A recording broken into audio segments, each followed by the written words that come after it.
Di pasar kolektor barang antik, ada fenomena yang mungkin terdengar aneh. Sepasang sepatu boot militer bekas yang usianya puluhan tahun. Kini harganya bisa setara bahkan melebihi gaji bulanan.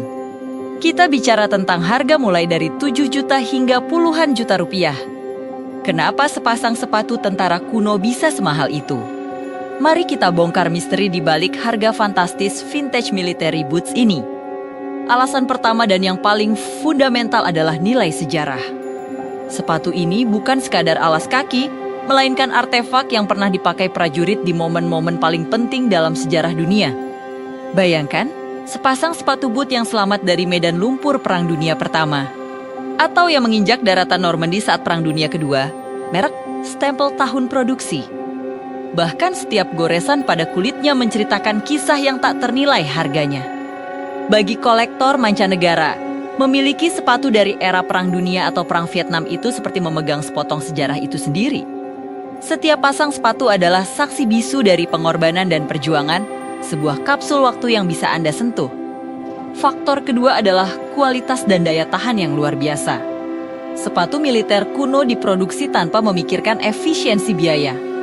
Prioritas utamanya adalah ketahanan di medan perang. Mereka menggunakan kulit asli berkualitas tinggi yang jauh berbeda dengan material kulit pada sepatu modern. Selain itu, teknik pengerjaannya seringkali memakai metode tradisional yang sangat kuat. Seperti konstruksi Goodyear welt. Konstruksi ini membuat sol sepatu sangat kokoh, tahan air, dan mudah diperbaiki. Hasilnya, meskipun sepatu ini telah berusia 50, 70, bahkan 100 tahun, banyak yang masih utuh dan siap pakai. Kolektor tidak hanya membeli sepatu. Mereka membeli kualitas yang sudah teruji oleh waktu. Kualitas ini adalah sesuatu yang sangat sulit ditemukan pada produk massal zaman sekarang. Kemudian, kita masuk ke faktor ekonomi yang paling besar pengaruhnya, kelangkaan. Seiring berjalannya waktu, sepatu-sepatu ini semakin sulit ditemukan dalam kondisi yang layak. Apalagi dalam kondisi dead stock, istilah untuk barang lama yang belum pernah dipakai sama sekali. Sepatu yang kondisinya masih prima, dengan kulit yang tidak retak atau rusak, jumlahnya sangat terbatas. Kelangkaan ini ditambah dengan permintaan yang terus meningkat dari kolektor dan pegiat mode, menciptakan persaingan lelang yang intens. Ini adalah hukum pasar yang paling dasar, permintaan tinggi bertemu dengan pasokan yang sangat rendah, sehingga harga pun melambung tinggi.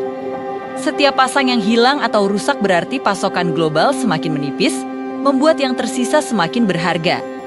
Terakhir, jangan lupakan peran tren fashion. Dalam beberapa tahun terakhir, muncul tren gaya berpakaian yang dikenal sebagai heritage atau amekaji. Gaya ini berfokus pada pakaian kerja yang otentik dan pakaian militer vintage. Sepatu boot militer asli menawarkan tampilan paling otentik dan maskulin yang dicari oleh para pecinta mode ini. Mereka rela membayar mahal untuk mendapatkan look yang tidak bisa ditiru oleh replika modern.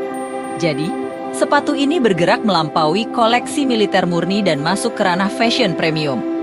Ketika sebuah item menjadi simbol status dalam sebuah subkultur fashion, nilainya otomatis meningkat drastis. Lalu, apa yang membedakan harga di antara sepatu-sepatu vintage ini? Ada 3 faktor utama. Pertama, tentu saja, tahun produksi. Semakin tua dan semakin jelas stempel tahunnya, semakin berharga. Sepatu dari Perang Dunia Pertama jelas lebih mahal daripada sepatu dari era Perang Vietnam. Kedua, kondisi kulit. Kulit yang masih lentur, bebas dari dry rot atau pecah-pecah, memiliki nilai premium. Kondisi adalah raja dalam dunia koleksi. Dan yang ketiga, faktor yang sering terlupakan, ukuran. Sepatu dengan ukuran kaki rata-rata orang modern, yaitu sekitar 41 hingga 43. Selalu menjadi yang paling diburu karena bisa langsung dipakai. Akibatnya, harganya akan jauh lebih mahal daripada ukuran ekstrem yang terlalu kecil atau terlalu besar. Fenomena sepatu tentara kuno ini menunjukkan bagaimana sejarah, kualitas pengerjaan, dan kelangkaan dapat mengubah alas kaki sederhana menjadi sebuah aset investasi yang bernilai puluhan juta rupiah. Ini bukan lagi sekadar sepatu, tapi sebuah karya seni, artefak sejarah, dan simbol fashion yang digabungkan menjadi satu. Terima kasih sudah menonton. Jangan lupa like dan subscribe untuk konten menarik lainnya. Sampai jumpa!